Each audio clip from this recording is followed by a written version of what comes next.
Imagine selling a territory larger than France, Germany, Spain, and Italy combined. In 1867, Russia did exactly that.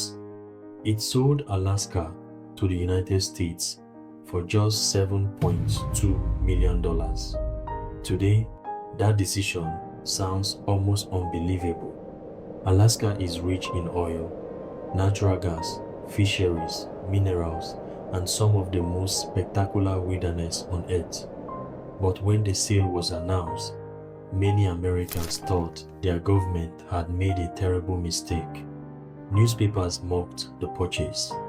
Critics called it Seward's Folly and Seward's Icebox, arguing that the United States had spent millions on a frozen wasteland no one wanted.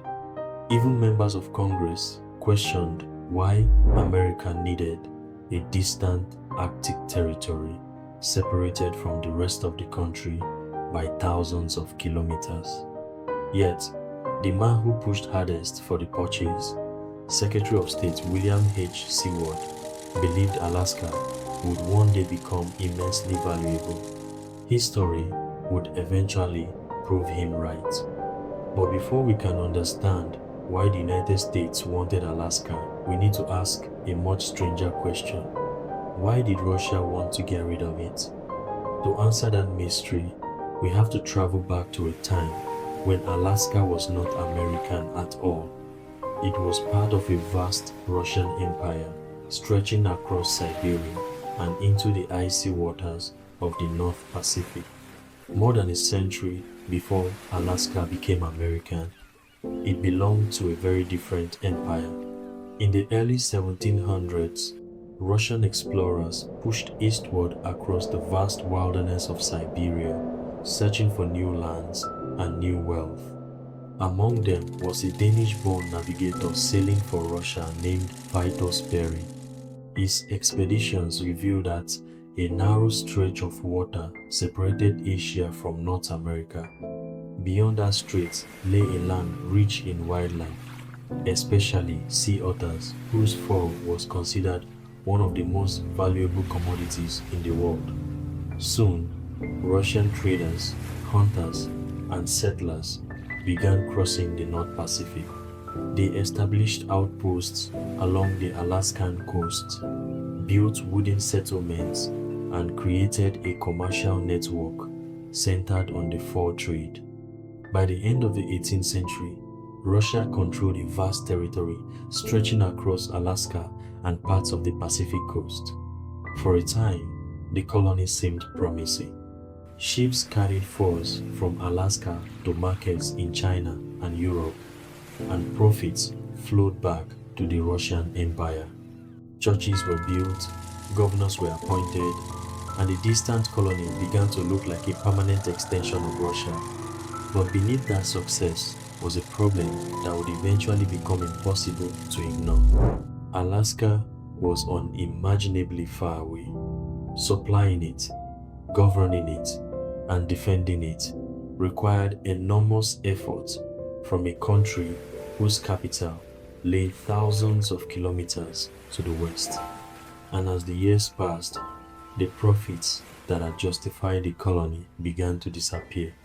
At first, Alaska seemed like a distant treasure, but treasures have a dangerous habit of becoming expensive. The Russian colony depended heavily on one resource, sea otter fur.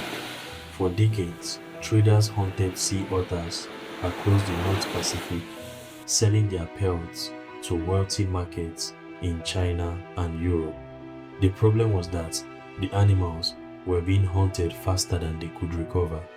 By the mid-1800s, sea otter populations had collapsed in many areas, and the profits that once justified the colony began to shrink. Meanwhile, the costs kept rising. Food, tools, weapons, and supplies had to travel enormous distances from Russia across Siberia and the Pacific Ocean before they reached Alaska. Storms, ice, and isolation made every shipment difficult and expensive.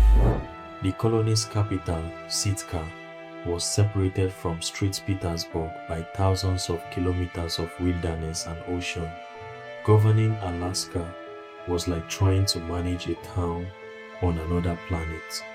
Russian officials began asking an uncomfortable question. Was Alaska still an asset, or had it become a liability? Yet, declining profits alone were not enough to force a sale. The real crisis arrived after a devastating conflict that exposed just how vulnerable the Russian Empire had become. It was called the Crimean War. In 1853, the Russian Empire entered a conflict that would change its future. The Crimean War pitted Russia against a powerful alliance led by Britain and France. Most of the fighting took place thousands of kilometers from Alaska around the Black Sea, but the war exposed a frightening truth.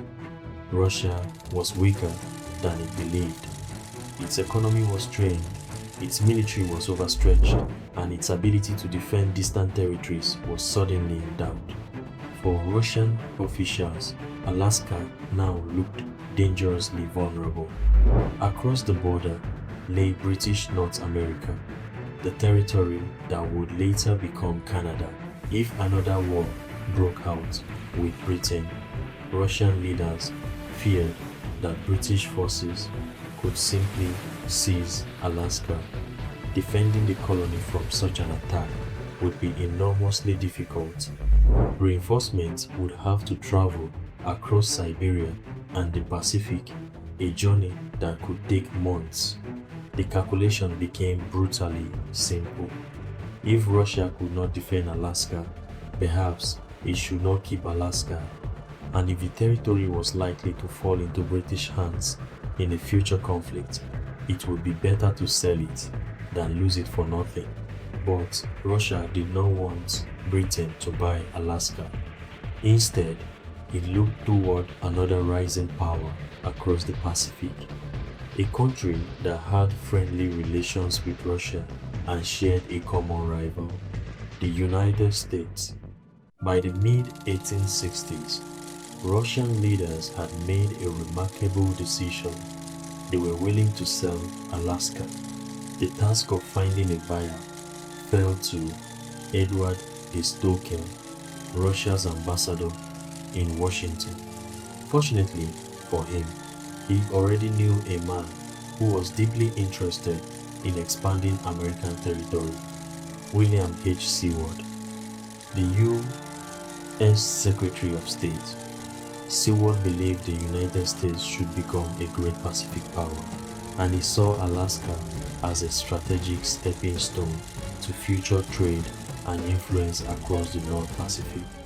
Negotiations moved quietly. Neither government wanted unnecessary political opposition before an agreement was reached. Then, in the early hours of the 30th of March 1867, after a night of intense discussion, the two men reached a deal. Russia would sell Alaska to the United States for $7.2 million in gold. The treaty was signed at about 4 o'clock in the morning. Clerks were awakened from their beds to prepare the final documents before sunrise. Months later, on the 18th of October 1867, the formal transfer ceremony took place in the Alaskan town of Sitka. The Russian flag was lowered. The American flag was raised. With that simple ceremony, a territory larger than many countries changed hands without a single battle. Yet, the story was far from over. Many Americans still believed they had purchased a useless frozen wilderness. For years after the purchase, critics continued to laugh at Alaska. They saw endless snow, remote mountains, and frozen coastline. To them, Seward had spent millions on a giant block of ice. But Alaska was hiding something. In the late 19th century, prospectors searching the far north began discovering gold. The Klondike Gold Rush sent tens of thousands of people rushing toward Alaska and the Yukon, transforming the region almost overnight.